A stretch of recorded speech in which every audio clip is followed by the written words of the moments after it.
All right, hey, so what's up, guys? All right, so I saw this solder reflow oven build video on the Digikey YouTube site, and it's a really cool vid, and they actually made this really sweet this graph display. So I saw that, I'm like, okay, I got to make one of those. And I needed a reflow oven anyway. So this is mine. I made some changes along the way. I added a capacitive touchscreen. I upgraded the UI. It's a lot faster now. I improved the thermal management. Did some changes to make it more reliable. I added a AC/DC converter so it's self-powering, and I did some other stuff as well. But yeah, long story short, this is an awesome build. So yeah, let's get to it. Oh, but yeah, if you are interested, definitely check out the video from the Bite Size Engineer over at Digikey. It's short and really well done. Okay, so the changes I made to the components were basically to save money and I think to improve reliability. So let's start with the solid state relay. So this is the one they use for their build. And I just went for a cheaper one. So 6358 versus 5055. And this is still rated at 40 amps. And we can use a 3.3 logic. We'll get back to that later. So yeah, I haven't heard of this company, but the data sheet was pretty good, and yeah, so it looks good. The only problem is, yeah, it's made by the dirty French. Okay, just kidding. Yeah, I love the French, and yeah, whenever you can support manufacturing in West Europe, I say go for it. Okay, the one thing I really liked was their data sheet, where they just included this graph here, which is basically the how much power is dissipated. So for the Kratom, they actually, I mean, they did list the thermal resistance, but I don't think people really know what these numbers mean. So having a nice graph helps a lot. So basically, I'm using about 10 amps, so 10 amps is going through. So this is a nice easy graph. This tells me 10 watts is being dissipated. So 10 watts is a lot. They make it really clear that this shouldn't be used without heatsink. And I think also the Kratom shouldn't be used without a heatsink. But they didn't really make that clear. So in the Digikey build, they didn't use a heatsink, but I'm adding one. I just got a cheap one off AliExpress, which is about like I don't know, it's like $3. But I recommend you go for the faster delivery because mine took like a month to get here. But yeah, add that, and then also some thermal pads. Yeah, I don't think you want to use that CPU thermal compound. But yeah, you could do a search for thermal pad stuff to attach the SSR to the heatsink. I think it's really important. These are really expensive. And by the way, why not just go for the cheap ones, cheap solid state relays I have on AliExpress? Yeah, those things are too cheap. I don't know how they get them down there. We're spending 50, 60 bucks for these, and then they're charging like 10 bucks. So I think to be safe, because you are working with mains here, I say you should just spend the extra money. At least you know what you're working with here. I think the cheap SSRs, they get really hot, I hear. And yeah, I wouldn't want to be messing with that. So I say spend a bit of money. Okay, and I also changed the display because the one they used is the Adafruit one, which is, I love Adafruit, but this is 40 bucks. It was 40 bucks on Digikey, 30 bucks on Adafruit's website, and it's still resistive touch. And yeah, it's 2024. I hate resistive touch. I don't know why they still make those, but I got this display off AliExpress. It's a TFT with capacitive touch, and it is great, and it is really cheap. So it was like 13, 14 bucks. So I'm using this one. Okay, so, and the other thing I changed was the thermocouple amp. So basically, I was going to just try for fun to make my own board using the schematics from the Adafruit site. But I did a bit of digging, and then I found this EEV blog forum post where people were complaining about this amp. And basically, the problem is it's too smart for its own good. Basically, it has open circuit detection. So if a thermocouple amp isn't connected, it will basically throw flags and either shut down or it'll reboot. But it'll stop running. And I don't know who came up with that idea, but that's pretty stupid. So I heard what happens is for some thermocouple amps, after it gets really hot, it starts conducting, and if it touches the ground or the metal of the oven, it's going to show something that it's not supposed to be showing, so it's going to stop working. So I went with the simpler version, which I still have on the Adafruit site. So I recommend this one. It's the MCP 9600. Sometimes dumb is better than smart. So this just does what it's supposed to do. It just gives you the temperature. There's another one, this MCP 9601. Don't buy that one because that also includes the extra smarts in there to. It might work, but I don't need these flags saying it. There's no thermocouple connected or anything like that. So I just went for simple and reliable. So I recommend this one. But I actually made my own, again, just for fun. And that took me forever. I think I spent like 4 hours designing the board, and then I had to put it together. So I think $16 here is pretty reasonable. I say, yeah, definitely get one of these. Okay, and I'm also adding this AC to DC module just so we don't have to plug this into USB. So it will take the power straight from mains. So this will convert, I don't know, it goes from like 80 to 240 volts, so it's pretty international. And it will bring it down to 5 volts. And I'm going to 5 volts. I'm using an ESP32, but I'm going down to 5 volts because I'm going to plug this into the ESP32 dev module. So it'll go through the linear regulator on that and get brought down to 3.3. And I'm doing this because I heard that it can clean up the ripple that would be coming from a transformer module like this. And I plugged it into the oscilloscope, and it's true. So if you look here, the graph on the top is coming straight out of the AC to DC module, so that's outputting 5 volts. But if you look at the ripple there, and you compare it to the ripple after going through the linear regulator on the dev board, you could notice it's a big drop in ripple and noise there. So yeah. Okay, and the final change I made was to the MCU. So for the Digikey build, they used an Arduino at Mega, and yeah, I love Arduino. They started all of this, but yeah, these processors are just too slow nowadays. So if you look at the original build, look at the refresh rate for the UI, and that is just really slow. But I've been using ESP32s anyway, so I found this library called TFT eSPI, and you could take a look at how much faster this is. Okay, and these are the two compared. So yeah, they don't compare. It's just so much faster. So yeah, if you want to go for the low energy builds, I think the Arduino still has its place. But in this case, we're plugged in, so we don't need that. And I would prefer to just have a faster UI. All right, and yeah, not going to waste your time with all the rest. You could watch the Digikey video, but just some of the other changes I made, just for my case. Yeah, I hate working with mains. It kind of still scares me. So, but yeah, if you're respectful, then I think you could get by, but you better know what you're doing. So for the case, I just thought I would separate the mains from the logic side. So I did that.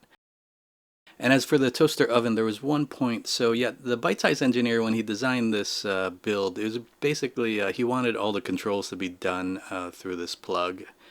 So the solid state relay would just plug into this, and then it would just control the oven, and which is great. Yeah, because he didn't want to mess with the insides of the oven, and neither did I. But when it came to buying an oven, so I bought the cheapest one I could get, and this cost me basically like $20. I was going to get the upper model, which had the thermostat, so I could set it. It went up to like 300, and I could just set it up to 300 and then not worry. I think the solder we're using is not going to go over 300. But I was going to defeat all that anyway. And the one thing is, yeah, these toaster ovens are really cheap. Well, so the thermocouple and the thermocouple amp we bought costs more than the whole toaster oven. I didn't want to trust how accurate these were. So basically, with the cheap one I have here, this basically has a thermal switch. And if you have a cheap toaster oven at home, you probably notice it keeps turning on and off and on and off. So it has this little switch in there, and basically you could buy them in like different temperature ranges, and it basically it will just shut off when it hits this temperature and then turn back on when it gets below. And what was happening with my toaster oven, it would shut off at like 270 and then it would turn back on at 200 and it would turn on at 250 and then turn back on at like 220. So I didn't want to trust it because these switches are really cheap anyway, and they're not so accurate. And the problem is once it cuts off, you have to wait until, I don't know how these work. There's some like metal inside that deforms and then cuts the connection. But basically you have to wait until it gets to this temperature and then it would turn back on again. So the problem is if it turns off, you're not going to be able to turn it back on again until whenever it decides to. So I decided I just needed to defeat this switch. I could have just taken it out completely, but if you look at the inside of the oven, basically, this is all metal, and this is all mains power, so I didn't want to mess around with this too much. I could have just taken it off. I could have just bypassed the switch, but it's connected by these spade connectors, and I don't like messing around with these spade connectors. I was thinking of just soldering the wire onto the mains and then just bypassing it completely, and then I realized that, or I remembered that what I'm making is a solder reflow oven, so that wouldn't have worked very well. So basically I wanted to do as least as possible. So all I did was I just put a couple nuts in between this thermal switch and the side of the oven that it touches to know how hot it gets. So this is enough to basically defeat what it's supposed to be doing. And I didn't want to take it out completely because this is kind of some redundancy, just in case. It shouldn't work properly anymore, but you could imagine if there's like a fire or whatever, it will shut off. And that's the same thing with the timer. I could have defeated this I could have just removed this as well, which I probably should have, but again, I'm paranoid, so this is just some more safety redundancy. So basically, it will shut off after 15 minutes, which is longer than the reflow we're doing. The reflow is like 7 minutes. But it's just another extra step to a little safety thing. So yeah, that's what I did. Okay, and one more thing, the heatsink. Yeah, so it just sticks out the back. But I actually kind of embraced this design. So these are built specifically for SSRs. It basically has a DIN connector on the back, so I could actually just mount this on the wall, so that would be pretty cool. So I kind of like it. It's function over form, but yeah, it does its job. I like it. It's good. All right. So let's give this a try. All right, so we're gonna make that thermocouple amp board.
All right, that worked out better than I thought.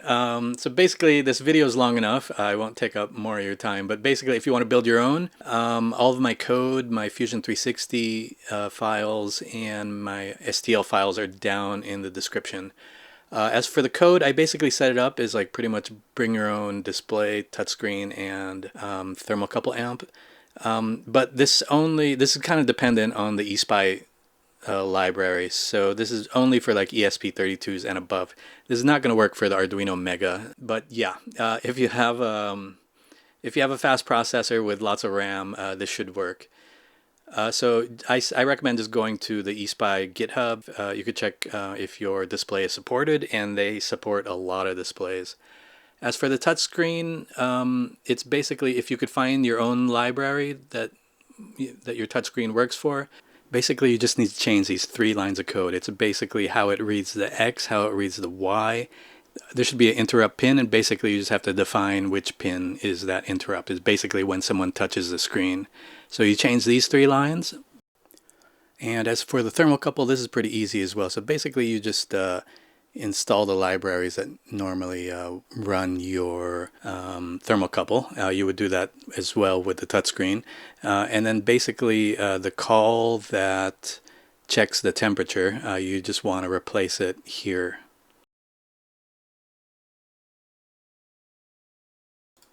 And then just delete references to my libraries that you're not using. And you're pretty much done. As for the Fusion 360 files, as for the files for the case, yeah, I recommend you use Fusion 360 to change them on your own, but I think my files will probably save you a bit of time. I also recommend you get all the components first, and then you measure them before you print up the case, because I don't know, there might be some changes to what you're getting. Okay, so last 2 questions. What is this compartment in the front of the case? Okay, good question. So yeah, I'm going to add to this build. So stay tuned for that. It's going to be an interesting video. And the second question is, why did I just build this thermocouple amp when I already got my solder reflow oven? That's another good question. So yeah, another giveaway. So yeah, basically I'm just going to give this away. So maybe you need this, you're going to build your own solder reflow oven, or maybe you want to use it for something else. But all you got to do is just leave a comment down below. It doesn't matter. You could say whatever you want. And after this video hits 5,000 views, I'll just pick somebody randomly and I will send this to you from Japan, as well as some candy and stuff.